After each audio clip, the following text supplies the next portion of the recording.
wa iyyaka, nyembah dulu, na'budu dulu baru nasta'in, ibadah dulu baru minta. Nggak bisa ujug-ujug minta kita sholatnya kagak.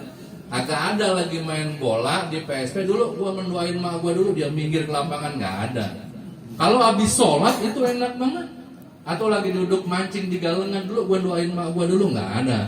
Tapi kalau habis sholat itu kenceng hati ini, ngajakin doain orang tua kita. Jadi unsur utamanya adalah iyyaka na'budu. Na'budu itu ta'abbudi, ibadah kita, dan ibadah yang utama adalah sholat. Jadi saya ngajak sama adik-adik saya, satu aja, sholat jangan ditinggal. Yang 5 waktu, jangan pernah berani ninggalin itu. Rasul menyampaikan dalam sabdanya, ini juga Imam Muslim yang menukilkan hadisnya, bainal abdi wa bainal kufri wa syirki tarkus sholat. Antara seorang hamba dengan kekafiran itu ninggalin sholat.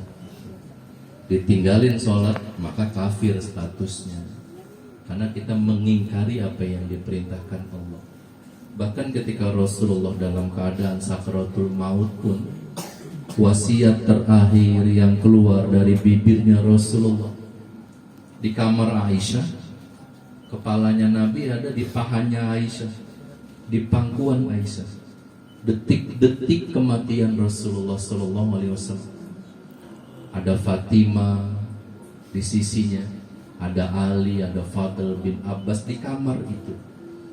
Kemudian Aisyah memperhatikan bibir Rasulullah itu bergerak, menyampaikan sesuatu, tapi samar, tidak terdengar omongan apa. Lantas Aisyah mendekatkan telinganya kepada bibir suaminya. Terdengar kalimat itu, ummati, ummati, as-sholat, as-sholat, wa ma malakat aimanukum. Sholat umatku, sholat, jaga sholat kalian. Wasiat yang terakhir itu keluar dari bibirnya Rasulullah itu. Nah sekarang saya mau menyampaikan wasiat almarhum Bapak Asmin bin Saiban ketika 2 hari lalu meninggal dunia. Itu wasiatnya sama. Orang yang meninggal itu jangan katakan dia tidak berwasiat. Semuanya berwasiat.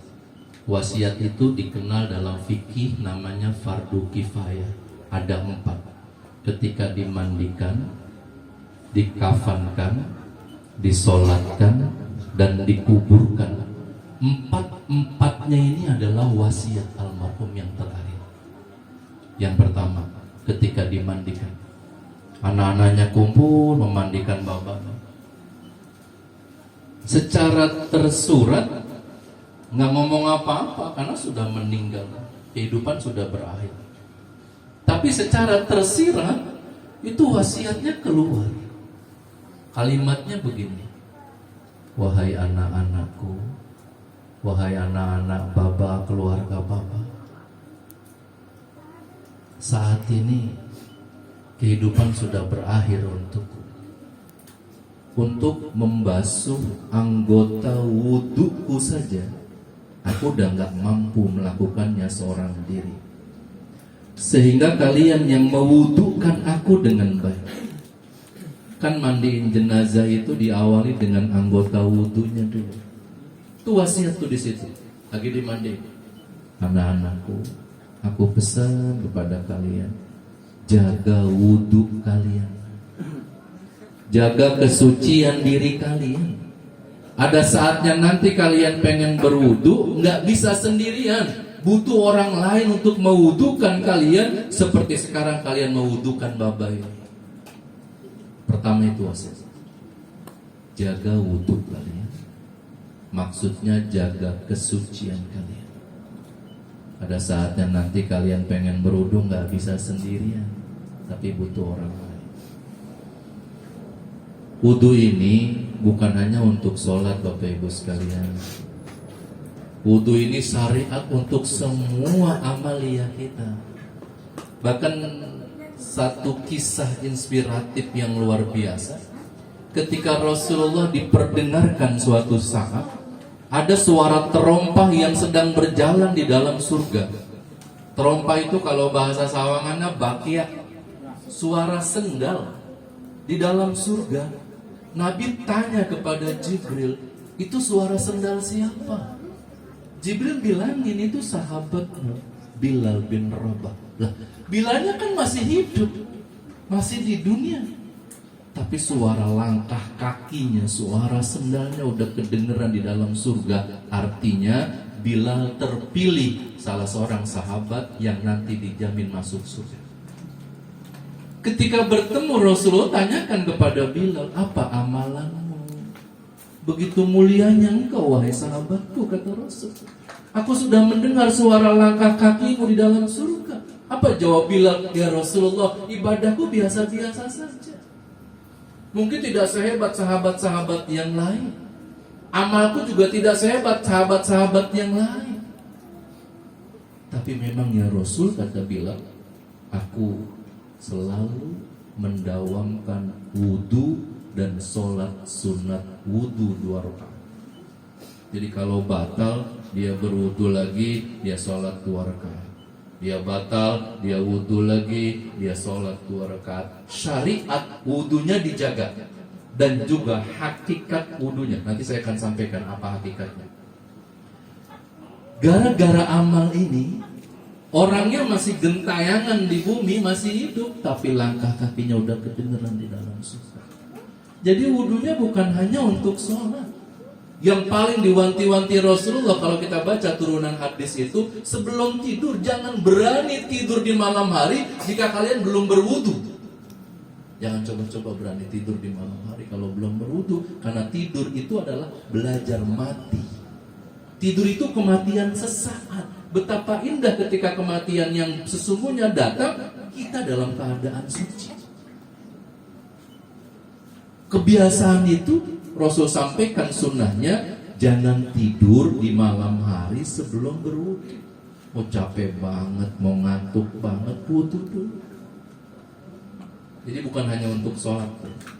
Sehingga wasiat pertama almarhum Bapak Asmin ketika dimandiin tuh pesannya itu sama anak-anaknya tuh yang mandiin buat kita semua. Jaga wudu kalian, jaga wudu kalian. Ya mas kalian, saya mohon maaf nih Ustadz Mulyadi, saya punya kisah tentang bab ini. Ini pengalaman pribadi Ustadz. Biasanya dapat undangan kajian-kajian Islam itu yang undang saya Majlis Taklim atau DKM masjid, biasanya gitu, atau instansi. Suatu hari, ini Ustadz Rahmat, aneh ada yang ngundang, tapi komunitas ini bukan Majlis Taklim. Namun isinya perempuan semua gitu. Sore hari pada asar aneh diantar temen, begitu sampai kagak ada yang pakai jilbab. Jadi perempuan ini rupanya judulnya pengen konselingan agama.